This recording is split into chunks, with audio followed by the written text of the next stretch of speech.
for me, I wouldn't say I'm an entrepreneur. I would say I'm a creative dreamer that needs an entrepreneur to kind of help me focus on business. I got you. So I'm a super creative person. Okay. And while, you know, Yvette's kind of like, you know, you got 5 years. I'm like, you know what I'm saying? Like, I'm like, cool. That's a lot of time. I get, you know what I mean? Like, so I would say that the seasons where Yvette would can see a drop, I think Yvette would kind of panic, and we'd go on these like walks of like her just being like, hey, I wonder if I can steer him this way. You know what I mean? So it's almost like, you know, she was trying to encourage the right not the quotation behavior or mindset to figure out where I'm going. Because the whole time, like in the beginning of our marriage, she's, what is your plan? Where are we going? What do you want to do? What, like, that's the type of questions she would ask me all the time. And so, not like that. I don't feel like it was that aggressive. No, it wasn't like that. But that's how it probably received. No. It wasn't. It wasn't received. It would be, but it was very... No, be honest. You don't have to... So we would be walking on a hike, and when we get to the top of the hike... Oh, you literally meant a white walk. Oh. That's when she would ask, like at the top of the hike. When I'm out of breath, hot, annoyed. You know what I'm saying? It's not a lot of traction. You can't get really fast. You can ride down the hill. I just really believe that you'll be a great DJ forever. Like, I think we can make a DJ business. And I'm like, I do not want to do that. You know, she's like, oh, I believe you should be such a great substitute teacher, or you'll be a great educator and the kids would love you. And I'm like, I don't want to do that, you know? And so that's when things shifted. Now, when I'm standing on my square and I know exactly where I need to be. I'm like, she doesn't even have anything to say. So it's so interesting that her tone changed from what do you want to do to something's missing. You know what I'm saying? We get into a place where you're like, I don't know if this is the right thing to do. You know what I mean? You know what I'm saying, man? No? So like, when things were going extremely well, and then you were like, well, I don't know if this is gonna be healthy. You know, like to grow up with a camera in the house all the time. You know what I'm saying? Like, she starts to get a little timid, and I'm like, well, the plan is this. You know what I'm saying? My tone, because I grew up with a single mother, and I listened to women's voices. Right? Probably a little too much, I'm gonna be honest. I'm listening and I'm checking her pulse and being like, well, what do you think? Like, what do we need to do? And, and she's like, well, I want us off of YouTube in like a year and a half.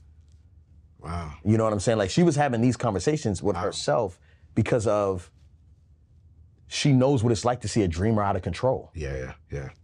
So it's so interesting, and I want to encourage both of you, that what you experience is not what you have now. You know what I'm saying? So even,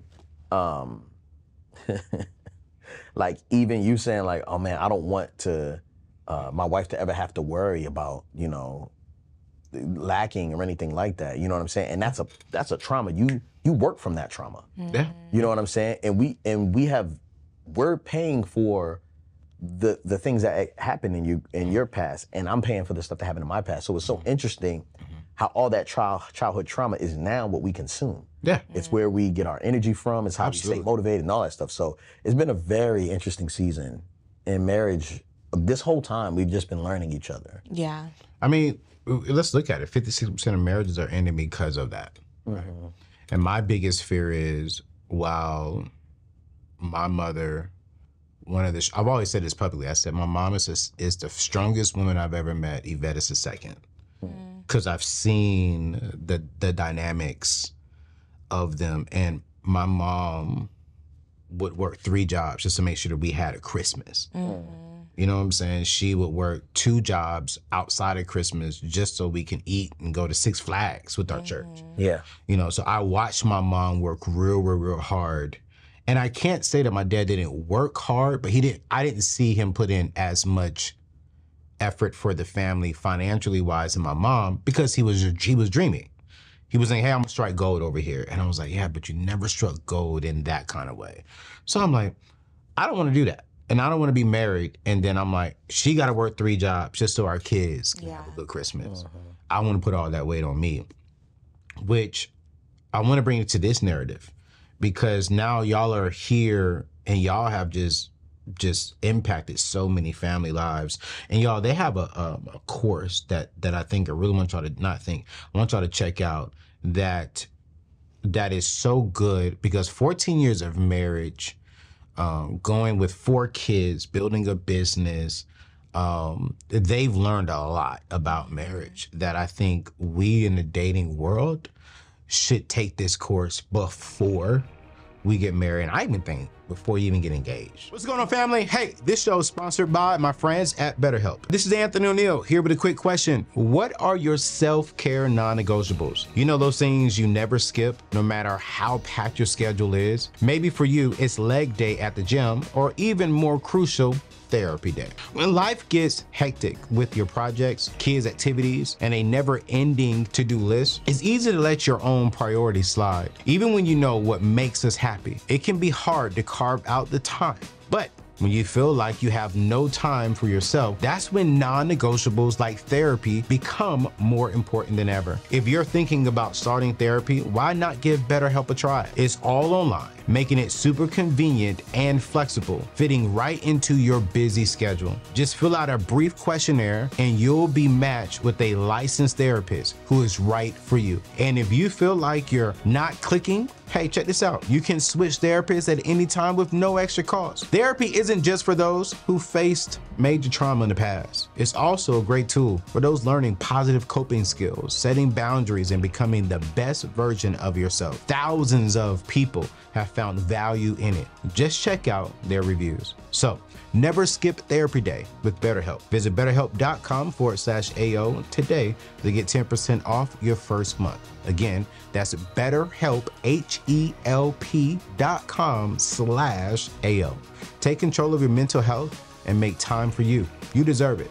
It's really good for people who are single, because it informs what conversations you should be having as you're dating somebody. Yeah. And I even think it's good for couples who are within 1 to 3 years of marriage. For real? Yeah. Absolutely. If you're married and if you're like a relatively newlywed and you've been married for 3 years or less, maybe even 5 years or less, these are conversations that you should be having. Man, that's so good. So we're going to link that course inside of the today's show notes. It's a great course, very affordable. And if you really want a healthy marriage that will surpass through the rough times, man, get this one. But so I was dating a young lady. This is years ago, and she turned me off because she said something. And y'all are married with 4 kids, and she cussed me out when I responded. I told her, hey, let's go out. Let's get away for a weekend. Her child is 3. Child was 3. Mm-hmm. Okay. 3. And she said, no, I'm not leaving my kid for a weekend. I was like, for real? So that sparked another conversation. I was like, so what happens if we were to get married and 1 year in, first year in, clearly you just had a baby. We ain't having sex like that. So you're telling me like a year in, we can't just get away from the kid? No, I will not leave my kid until 5 years. My kid, it's her exact words. My kid is my priority, not my husband. Ooh. My kid needs me more than my husband needs me. My husband should know that our child needs us more than our needs. And I went on and I did a study. I started researching. And the study showed that the average couple within having a child spend 9% of their time together during the week. That the majority of the time is working. After work, it is with the kid. And couples are arranging intimacy schedules and less time with each other. Y'all got 4. You know? Yeah. How was this for you all? Because I'm seeing that a lot of people are saying, like, my kid is my priority, not my spouse. Mm-hmm. And I just don't believe that is right. But I'm not married, so I can't put a stamp behind that. It's definitely not right. As someone who used to have that same mentality. You used to have that same mentality, Ben? Yeah. You put Theo and Uriah before Glenn? Hell yeah. Sorry, heck yeah. What? Yeah, I mean, for me, it was like these kids can't do nothing for themselves. You know how to make yourself a sandwich or you know how to do whatever, so take care of yourself while I take care of them. Oftentimes, I would make their plate before I make his. I would Wow. I would like make sure their needs were met because, I mean, and I do believe there are seasons like when they are a newborn baby, of course, Absolutely. you're going to prioritize Yeah, the absolutely. child. But I have come to know through lots of conversations with this guy and even just from experience, because it does start to, it's like you get to a point where you realize that at the end of the day, I think it got to the point when I started to realize this in my own familial, like family of origin situation, is that at some point it's just going to be mom and dad, and the kids are going to be gone. And so, like, if I didn't do anything while these kids were in my house to prioritize and nurture this relationship, then at the end of the day, when they're all gone, am I going to be looking at a stranger? Am I going to be looking at someone whom I love and adore? Or, you know what I mean? So through a lot of like counseling, marriage therapy, couples therapy, mentorship, and all the things, I have come to understand that this relationship is my priority. And modeling that for my children is the best thing I could do for them. It helps. So that's not to say to neglect your children as a result of prioritizing that. I think you can do both and. However, I do think a lot of us women tend to prioritize the kids because their needs are easier to identify and meet than it is to do our spouses.